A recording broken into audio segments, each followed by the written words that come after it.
यहाँ के विधायक जी को थोड़ी सी सुध लेनी चाहिए, लोगों की, गरीब लोगों की बात सुननी चाहिए। हो जूगा कहने से विधायक जी अब काम नहीं चलेगा। आपके पास थोड़ा सा समय बचा है, आपको लोगों ने मौका दिया है, यदि आप इन लोगों की कुछ सेवा कर सकते हैं तो जरूर करिए। जगबीर जोगना खेड़ा बने डेंगू पीड़ित परिवारों की आवाज। सिविल अस्पताल पहुंचकर आप जिलाध्यक्ष जगबीर ने सुनी मरीजों की समस्याएं, सरकार और प्रशासनिक व्यवस्था पर उठाए सवाल। आम आदमी पार्टी कुरुक्षेत्र जिलाध्यक्ष जगबीर जोगना खेड़ा सिविल अस्पताल कुरुक्षेत्र पहुंचे, जहां उन्होंने मरीजों की समस्याओं को सुना। जगबीर ने अस्पताल में अव्यवस्थाओं और लचर स्वास्थ्य सेवाओं के लिए स्थानीय विधायक, सांसद और प्रशासन को कोसा। आप जिलाध्यक्ष जगबीर जोगना खेड़ा ने स्थानीय प्रशासन के साथ साथ हेल्थ मिनिस्टर अनिल विज पर भी जमकर निशाना साधा।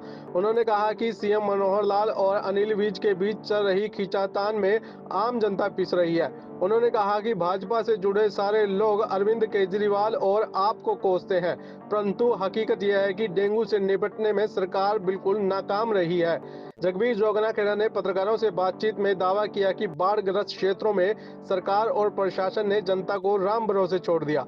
उन्होंने कहा कि बाढ़ प्रभावित क्षेत्रों में फॉगिंग और कीटनाशक तक नहीं हुई, परिणाम स्वरूप अब यहां डेंगू भयानक रूप ले रहा है। खेड़ा ने आरोप लगाया कि सरकार डेंगू के मामले बताने की जगह लीपापोती कर रही है। उन्होंने दावा किया कि डेंगू से सैकड़ों मौत हो चुकी है, जिसे छिपाया जा रहा है। वहीं आप जिलाध्यक्ष जगबीर जोगना खेड़ा ने स्थानीय सांसद और विधायक पर आरोप लगाते हुए कहा कि आप 3500 करोड़ और 3700 करोड़ों की बातें करते हैं, यहाँ व्यवस्था बदहाल है। उन्होंने कहा कि यहाँ एक्सरे, अल्ट्रासाउंड मशीन चलाने के लिए रेडियोलॉजिस्ट नहीं है, डॉक्टरों का टोटा है, एक बेड पर कई मरीज लेटे हुए हैं।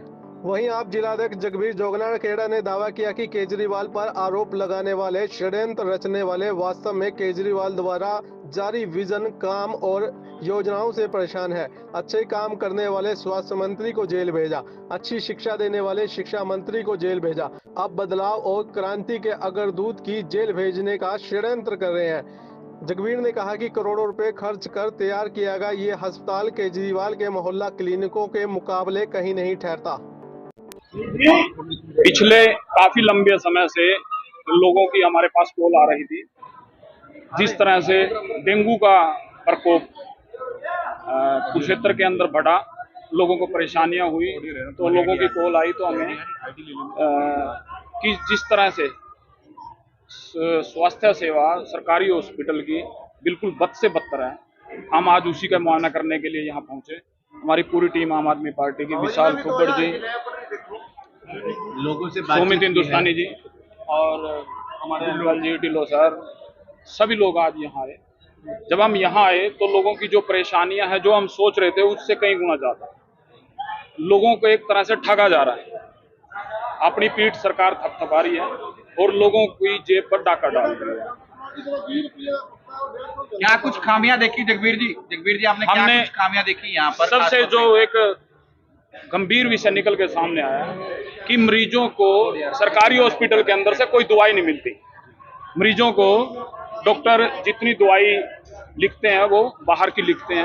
अब वो क्या गांठ साठ है उसकी तो डॉक्टर साहब ही जाने। और हर मरीज को, अब हमारे पास ये हमारी बहन खड़ी है, 500 रुपए की दवाई इनकी बाहर लिखी है, भाई खड़ा है 2000 रुपए की, उसकी दवाई बाहर की लिखी है। सारे टेस्ट है बाहर से हो रहे हैं। साथियों, डेंगू एक ऐसी बीमारी जो सरकार की नाकामी और प्रशासन की नाकामी के कारण पूरे जिले के अंदर इसका प्रकोप बहुत ज्यादा बढ़ चुका है। समय रहते यदि इसकी आप इस पे ध्यान देते, प्रशासन इस पे ध्यान देता, तो शायद इतना ये नहीं फैलना। क्योंकि बाढ़ आई थी, बाढ़ के बाद इन्होंने जो कदम उठाने चाहिए थे वो बिल्कुल नहीं उठाए। दवाइयां बाहर की लिखी जा रही है, लगता है कहीं ना उसके बाद बाढ़ के कारण डेंगू का होना एक संभावित था। किसी कॉलोनी के अंदर, किसी वार्ड के अंदर इन्होंने कोई फॉगिंग नहीं करवाई, जिसके कारण जनता को परेशानी हो रही है। लोगों की सैकड़ों की संख्या में मौत हो चुकी है डेंगू के कारण, और सरकार बेसुध है। आप रुकिए, हम सबकी सुनेंगे, सिर्फ 1 मिनट रुक जाए। आप लोगों की आवाज उठेगी, आप लोगों की हर समस्या का समाधान करना पड़ेगा। लोगों को एक बेड पर हमने ऊपर देखा तो 2-2 पेशेंट पड़े। आपके पास अल्ट्रासाउंड करने के लिए डॉक्टर नहीं है यहाँ पे। जब इस हॉस्पिटल के अंदर जिला स्तर का हॉस्पिटल है, आपके पास अल्ट्रासाउंड का डॉक्टर नहीं है, तो आप क्या इलाज करेंगे किसी का? फॉगिंग का मुद्दा आप लोगों के सामने है। यदि किसी की कॉलोनी में किसी वार्ड के अंदर फॉगिंग हुई हो तो आप उसका जरूर बताएं। नहीं, इन लोगों की कोई सुध नहीं है। जो मौसम के कारण, मौसम बदली के कारण भी छोटी छोटी बीमारियां हो जाती हैं, लोगों को सर्दी जुकाम हो जाता है, उसकी दवाइयां भी हॉस्पिटल के अंदर नहीं है। इवन खांसी की भी दवाई हॉस्पिटल के अंदर नहीं है। यदि आप खांसी की, बुखार की भी दवाई लेंगे तो वो भी डॉक्टर बाहर से लिख रहे हैं। मुख्यमंत्री योजना के तहत हर जिले के हॉस्पिटल को एक बजट आता था। यहां आने के बाद जानकारी मिली है कि बहुत लंबे समय से तो कोई ऐसा बजट, कोई पैसा आया ही नहीं। जब आप पैसा ही नहीं देंगे जिले में स्वास्थ्य के लिए तो कहां से इलाज हो सकेगा? गरीब आदमी, मान लीजिए अमीर आदमी प्राइवेट हॉस्पिटल में अपना इलाज करा लेगा, जब गरीब आदमी कोई होगा तो उसको तो दिक्कत आनी संभावित है। यदि किसी का एक्सीडेंट हो जाता है तो जाहिर सी बात है कि सिर में चोट लग जाती है। न्यूरो का डॉक्टर भी नहीं है अपने इस हॉस्पिटल के अंदर। बाकी तो हमें जानकारी है कि 51 पोस्ट हैं हॉस्पिटल की, जिसमें से सिर्फ 30 ही डॉक्टर हैं, बाकी पोस्टें ही खाली है। जब पोस्ट ही खाली है, डॉक्टर ही नहीं है, तो इलाज कौन करेगा?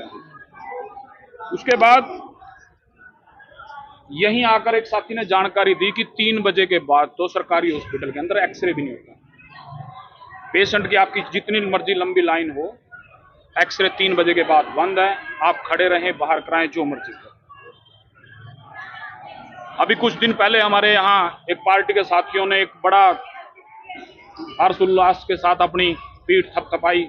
9 साल बेमिसाल केजरीवाल जी को गालियां दी, कोसा उनको, आप कोसिए, आप दीजिए गालियां जितनी देंगे, क्योंकि आपको काम करने वाले लोग अच्छे नहीं लगते। दिल्ली के अंदर एक व्यक्ति ने आपकी स्वास्थ्य सेवाएं अच्छी कर दी, आपने उसको जेल में डाल दिया। आपकी शिक्षा अच्छी कर दी एक व्यक्ति ने, आपने उसको जेल में डाल दिया। एक व्यक्ति ने आपके मित्र की, जो आपके साथ गांठ जोड़ है, फ्रेंडशिप है जिस मित्र के साथ, उसकी आवाज उठाई, आपने उसको जेल में डाल दिया। अब केजरीवाल देश की राजनीति बदलना चाहते हैं, आप उसको गालियां दे रहे हैं और उनको जेल में डालने की आप प्लानिंग कर रहे हैं। मैं कहना चाहूंगा आपको जो करना है करिए, पर कम से कम आप उनके जो अच्छे काम है उनकी रीस कर लें।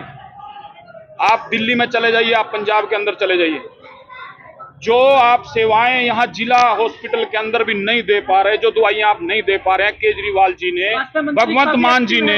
हरियाणा के स्वास्थ्य मंत्री एक्टिव हैं, सुर्खियां बने रहते हैं, क्या कहेंगे, क्या मांग करेंगे आप? हर दिल्ली और पंजाब के अंदर दोनों मुख्यमंत्रियों ने हमारे, जो आप जिला हॉस्पिटल में भी नहीं दे पा रहे हैं, वो दवाइयां मोहल्ला क्लिनिक के अंदर लोगों को मुफ्त में मिलती हैं। आपको इलाज के लिए चाहे 1 रुपए का इलाज हो, चाहे 1 करोड़ रुपए का इलाज हो, आपको जेब से एक पैसा नहीं लगाना। सारा का सारा जो उसका खर्च होता है आम आदमी पार्टी की सरकार उठाती है। इस जिले के जो यहाँ पर जो क्षेत्र है, यहाँ के विधायक जी को थोड़ी सी सुध लेनी चाहिए, लोगों की, गरीब लोगों की बात सुननी चाहिए। हो जूगा कहने से विधायक जी अब काम नहीं चलेगा। आपके पास थोड़ा सा समय बचा है, आपको लोगों ने मौका दिया है। यदि आप इन लोगों की कुछ सेवा कर सकते हैं तो जरूर करिए। आप इनको बहकाना, आप कभी 3500 करोड़ की बात करते हो, कभी 3700 करोड़ की बात करते हो, उसमें से सारा ही खा जाओगे क्या? कुछ इन गरीब लोगों के लिए जो आपकी जिम्मेदारी बनती है, आपको वो काम करने चाहिए। शाहबाद के विधायक ने डेंगू के ऊपर एक बयान दिया था कि सरकार ने थोड़ी डेंगू फैलाया, उस पर क्या कहना चाहिए? इनके ना, मैं ये कहूंगा कि इनको घमंड हो गया। जो डबल इंजन की सरकार है, इनके सभी लोगों को एक घमंड हो गया है। ये लोग आम जनता की भावना को नहीं समझते। डेंगू के कारण लोगों की जान जा रही है, उनके परिवार दुखी हैं। हर तीसरा परिवार में से कोई ना कोई व्यक्ति डेंगू के कारण ग्रस्त है। डॉक्टर भी इस बीमारी से नहीं बचे हुए हैं। हमारे साथी बता रहे थे कई डॉक्टरों की तो जान जा चुकी है इसके अंदर। अरे मान लिया विधायक जी कि आप नहीं बीमारी को लेके आते, पर आपकी जिम्मेदारी बनती है बीमारी की रोकथाम करना, फॉगिंग करवाना, मलेरिया की दवाइयां बांटना, जो आप नहीं कर पा रहे हो। आप लोगों को तो शर्म आनी चाहिए ऐसे बेतुका बयान देने से। सबसे जो जिसके कारण आम जनता को खामियाजा भुगतना पड़ रहा है, मुख्यमंत्री और स्वास्थ्य मंत्री दोनों की खींचतान के कारण प्रदेश की जनता को यह खामियाजा भुगतना पड़ रहा है। हमारे स्वास्थ्य मंत्री जी का जैसे जानकारी मिलती है कि 3-3.5 महीने से उन्होंने कोई काम ही नहीं किया। अरे आप दोनों की लड़ाई आप लड़ लेना, बाद में 1 साल का ही समय बचा है, उसके बाद दिल्ली और पंजाब की तर्ज पर हरियाणा के अंदर भी आम आदमी पार्टी की सरकार होगी, और जो स्वास्थ्य सेवाएं दिल्ली और पंजाब के अंदर लोगों को मिलती हैं वो प्रदेश के अंदर मिलेंगी। और मुझे लगता है कि इन लोगों को शर्म आनी चाहिए। और अनिल विज जी अपने आप को गब्बर बताते हैं, मैं गब्बर जी से अनुरोध करूंगा कि आप कम से कम एक बार जिला कुरुक्षेत्र के अस्पताल के अंदर आकर आप लोगों की समस्याएं जरूर सुने। आप ज़्यादा नहीं कुछ कर सकते तो इन लोगों की जो जरूरत की दवाई है सिर्फ आप उनकी व्यवस्था ही करा दें, और 1 साल का समय बचा है, आप उसको ठीक ठाक से इन लोगों की सेवा कर दें। बाकी आने वाले समय में आम आदमी पार्टी सब संभाल देगी।